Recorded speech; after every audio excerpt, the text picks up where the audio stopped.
In the last video, I showed why airline food tastes the way it does. Today, the cabin itself. Every discomfort you feel up there is a design decision. And once you see the engineering behind it, you stop being annoyed and start being impressed. The cabin is cold. Everyone knows this. Everyone complains about it. And the airline does not care. Not because they are cheap, not because the air conditioning is broken, but because keeping the cabin at around 20 degrees Celsius is a deliberate safety protocol. Here is why. At cruise altitude, the air inside the cabin contains less oxygen than the air on the ground.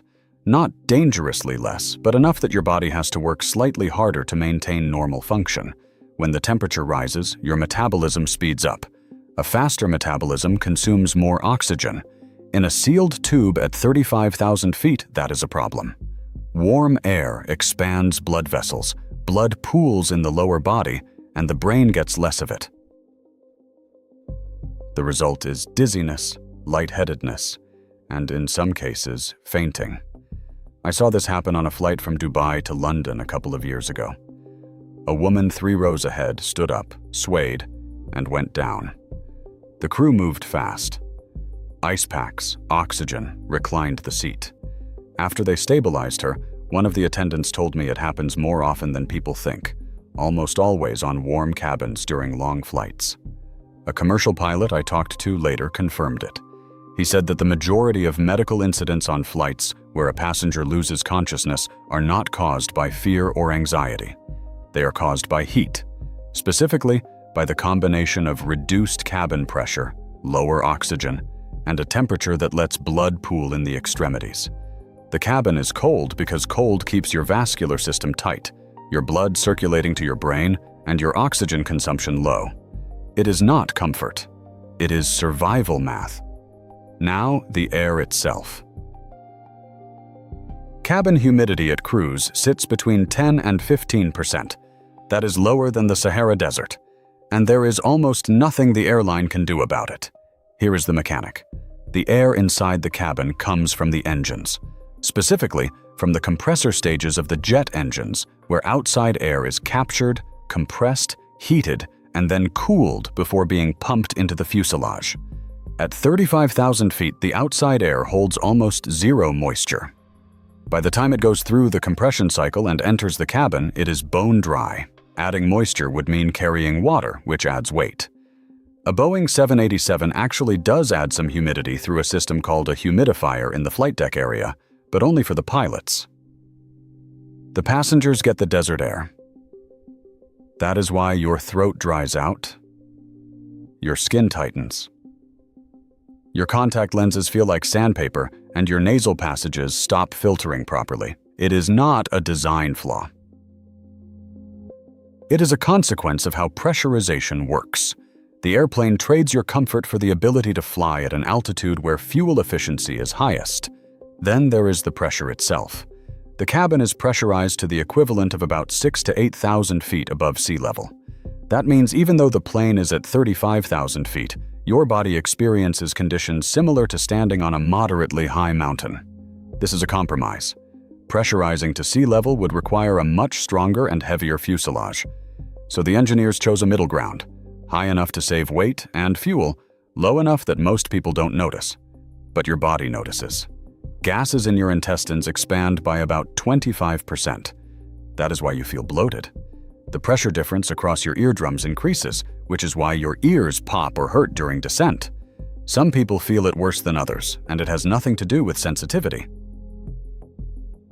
It depends on the shape and flexibility of your eustachian tubes, the narrow passages connecting your middle ear to your throat. If they are inflamed from a cold or allergies, the pressure cannot equalize, and the pain becomes real.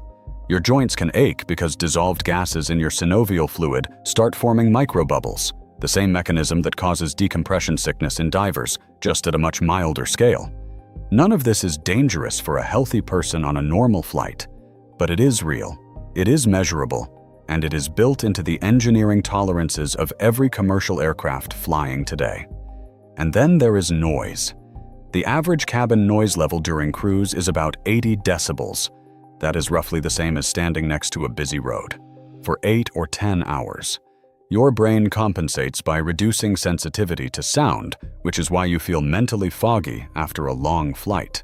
It is not just jet lag or dehydration, it is auditory fatigue. The constant low-frequency roar from the engines and airflow over the fuselage forces your auditory system to work overtime, filtering signal from noise. After a few hours, cognitive performance drops, reaction time slows, decision-making gets worse. Pilots deal with this through noise-canceling headsets that are standard equipment. Passengers get a thin foam earplug in business class if they are lucky. There is also the lighting. Most modern aircraft use light-emitting diode systems that can shift color temperature throughout the flight. Blue-white light in the morning to simulate dawn. Warm amber before sleep. Dim red during overnight segments. This is not aesthetic. It is circadian manipulation. The airline is using light wavelength to push your body clock toward the destination time zone before you land. Lufthansa was one of the first to implement this systematically and reported a measurable reduction in passenger-reported jet lag on long-haul routes. The light is not there to look nice. It is there to reprogram your internal clock. Every single one of these things, the cold, the dryness, the pressure, the noise, the light, is a trade-off. The engineers who designed the cabin environment did not optimize for comfort. They optimized for safety, fuel efficiency, and the ability to keep 300 people alive and functional inside a pressurized metal tube moving at 900 kilometers per hour. Comfort is what is left over after those priorities are met. The programmer in me respects that. It is a system with constraints, and every decision has a reason. The temperature is a safety parameter. The humidity is a physics limitation. The pressure is a structural compromise. The noise is aerodynamic. The light is biological. None of it is random. None of it is malice. It is engineering. And once you see it that way, flying stops feeling like something that is done to you and starts feeling like something you can work with. Bring a layer for the cold. Bring eye drops for the dryness. Chew gum for the pressure. Wear noise-canceling headphones for the sound. Skip the overhead light and use the cabin cycle to help your body adjust. None of these are hacks. They are just responses to a system that makes sense once you understand it. Your body at altitude is one thing, but what happens to your blood, your joints, your skin over the course of a long flight, that is a separate conversation. And a flight attendant friend walked me through what she sees happen to passengers on 12-hour routes. That is next.